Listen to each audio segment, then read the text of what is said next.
And our opponent leads Lucario and Espeon.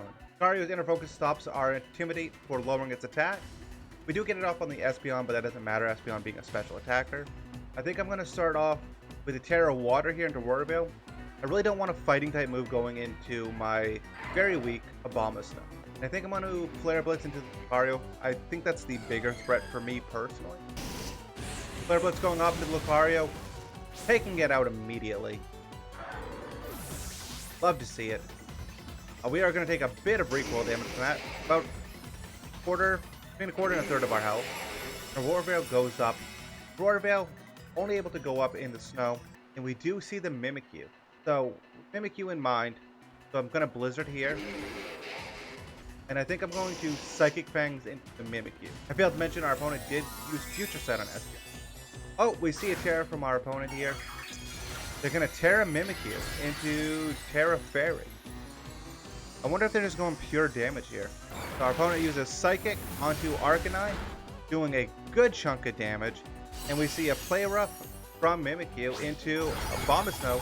You gotta remember, our Aurora Veil is up, so that's quite a bit of damage from our opponent here. We do bust their disguise with Psychic Fangs, and a Blizzard goes off, dealing pretty good damage.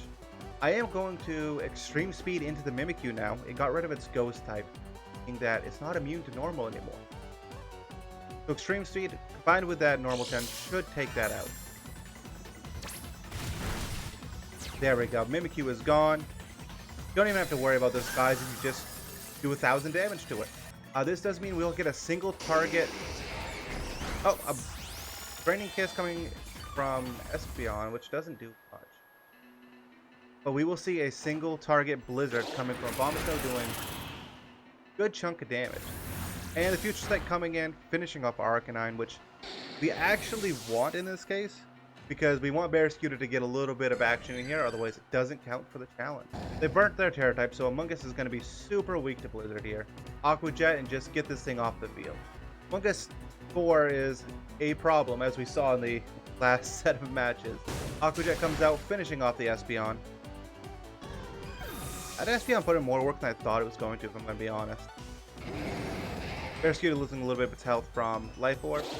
And Blizzard going off, KOing the Among Us. Turns out, Talonflame and Electro, not the lead I really wanted to see.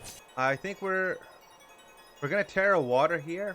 But we're gonna Terra Water here, and I think we're just gonna Blizzard and start going for damage. I do want to switch this out and preserve later. Hopefully they attack into it. This is a huge raid, and if I choose wrong, I think I might just lose. But we will see. Alright, we bring out Annihilate, and the Terra goes off on our side. Terra Water Abomasnow, which is an excellent choice for a screen setter or a damage. So Electro goes Spark. Oh, they read the Terra. And a crit. Yikes. And our opponent does set up Tailwind. Blizzard off. Doing excellent damage. Blizzard again, and I think actually we're going to swap out here. We see an Electric Ball here. Oof. Taking out our Mon here. I really probably should have gone for Screens turn 1, but I wanted the damage. And we see an Aerial Ace here. Aerial Ace. Effect Sport going off, paralyzing, which is first amazing. And then the Rocky Helmet doing half of what its health had left. With that, I'm going to swap in Barraskewda, and I'm going to Aqua Jet here. I'm going to actually Pollen Puff and try to get rid of this Electrode. The best thing about Paralyze, though, isn't its main effect. It's the fact that it lowers your opponent's speed by 1 stage. So even if you don't get the active effect of Paralyze stopping them from moving altogether, you get a passive effect from it at all times. Electro Ball going into Barraskewda, taking... Oh! Barraskewda living! Genuinely surprised to see that. Electrode on 1. Honestly, not bad for us. We can Aqua Jet into it next turn and take it out. Our opponent's sending out Quaquaval. That's not great. So I'm going to Aqua Jet here to finish off that Electrode, and I'm going to actually... I think I'm going to Spore the Quaquaval here. So Aqua Jet finished that off. What I did there was I actively KO'd my own Mon, so that Quaquaval couldn't get the Moxie boost from it. Effect Spore going off again, putting our opponents to sleep and hurting the Rocky Helmet.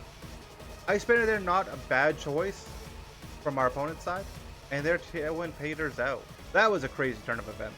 Annihilate coming out, and our opponent sending out Garchomp. Now, we do have the benefit of they are unable to Earthquake here. Effective. I think we actually are going to bulk up here. I think we're going to Spore here. Probably going to Rock Slide from our opponent. Oh, and we see a Terra. Terra and Garchomp into a Water type, probably for the defensive boost. And we get a bulk up, meaning our Annihilate is actually faster than their Garchomp, which is good to know. And we see, oh, a Stab Liquidation. Bulk up went off. This is only making us stronger right now. And Quickavel is still asleep. Spore going off on their Garchomp, putting it to sleep. And the snow going down, though the snow wasn't doing much to begin with. I'm going to immediately Drain Punch the Quickavel. I will double into it with the Pollen Puff. Drain Punch, not finishing off the Quickavel. I'm kind of surprised. But we are healed to almost full. Garchomp is still fast asleep. So is Quickavel. Love to see it. Pollen Puff going off, not quite finishing it off. And Rage Fist is just a stronger move right now. So I'm going to throw that into Garchomp, and I'm going to Pollen Puff once more into the Quickavel. Should finish it off if they don't KO our Amoonguss. Rage Fist going off, +1 and 1 stack. Doing hefty damage to the Garchomp, who's still asleep. Quickavel waking up, but I think it's too little too late. And the Ice Spinner going off into the Sponge. Quickavel being hurt by the Rocky Helmet should take it out, honestly. And Quickavel goes down. This leaves a one-on-one versus Garchomp. We outspeed and outdamage, meaning we win this fight. Rage Fist goes off, KOing the Garchomp. That's all she wrote.